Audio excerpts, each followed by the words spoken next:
Best practice research. Karen Patterson, University of New England, EDU 744, meeting student literacy challenges, September 15, 2019.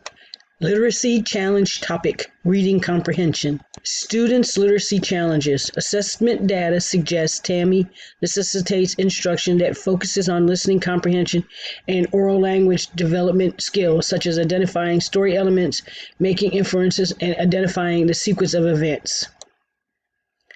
Overview of the strategies and intervention. Student uses questioning while reading, think aloud, concept imagery to get meaning from the story, to check their comprehension of the text read, to find a purpose for reading. Student pauses reading at various times to stop and think about what was read, make connections to the story, or to activate prior knowledge.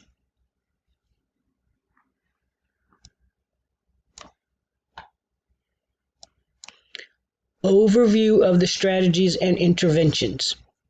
Story structure. Students understand that there is a beginning, middle, and end to the story. When students pay attention to story structure, they can remember more details from the story and discuss the story with details and answers about important features of the stories. For example, who is the main characters?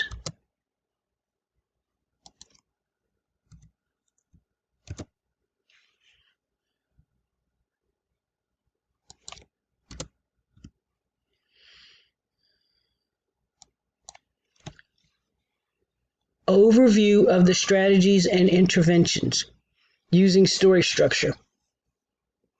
According to Stevens, Van Meter, and Warchalak, the benefits of story structure strategy for a younger population of students.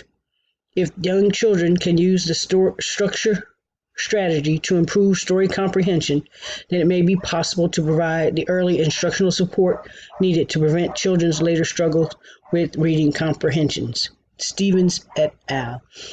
Students have to understand that there is more to reading a story than just reading the words. So they understand that how stories are set up. Story structure talks about the beginning, the middle, and the end of the story. And if students understand that, they can make better connections to what they have read.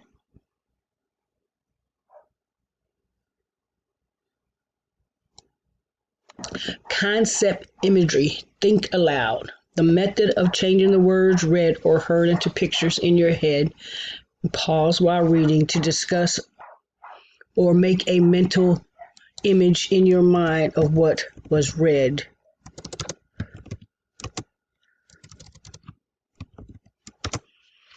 Make a model. The teacher would model for students how to create images in your mind when you read a text. Think aloud. The teacher reads a story and pauses while reading to make mental images for the students by saying, I'm thinking that this person is ready to make a sweater with the yellow ball of yarn, but she can't find the yarn. So I'm thinking, how would she find the yarn? What are some of the things that she would do to find the yarn? In the story, The Yellow Yarn Mystery, while reading it, I talk about where the woman is looking for the yellow yarn. I discuss how she gets help from other people in the house to find the yarn. I always make it a point to think about what time of day it is. Now she's in the kitchen. Why do you think she went in the kitchen? So that she could find the yellow yarn. And as you pause and read, you discuss with the students so that they can get a mental image of what's going on in the story by thinking aloud while reading the story. Concept imagery or thinking aloud. According to Ness and Kinney, one of the most effective ways for students to learn higher order thinking skills is through teachers' proficient modeling, often done in a think aloud. A think aloud is a teaching strategy in which a proficient reader, in this case the teacher, verbally reports or models his or her thinking as he or she approaches the text. During a read aloud, sometimes I change the title to a think aloud, and I model for the students to help them get a better understanding of what's going on in the story by pausing several times during the reading of the text to think about what's going on. As I said, in one of the stories that I read is called The Yellow Yarn Mystery, and the students really like it because it's short, but it's significant to them because they understand why, after several readings of the text, that the mother is looking for the yarn and how many places in the house that she went to find the yarn. I teach special education students, and it's almost often the case that when you ask them questions about the story that they just read, they only remember the last page or what happened at the end of the story.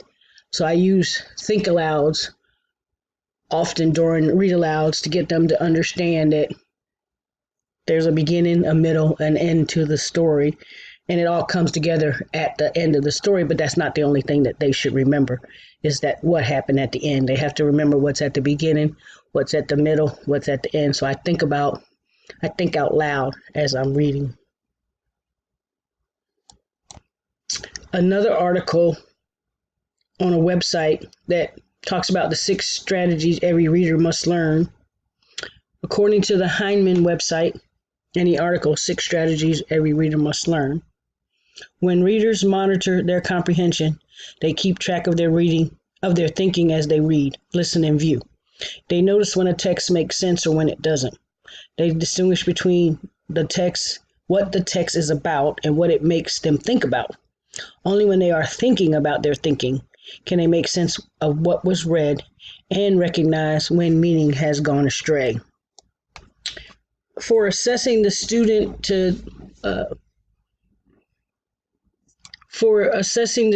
initially I'll begin with a weekly reading passage assessment to see if her comprehension level has increased without pictures for support. And then I would do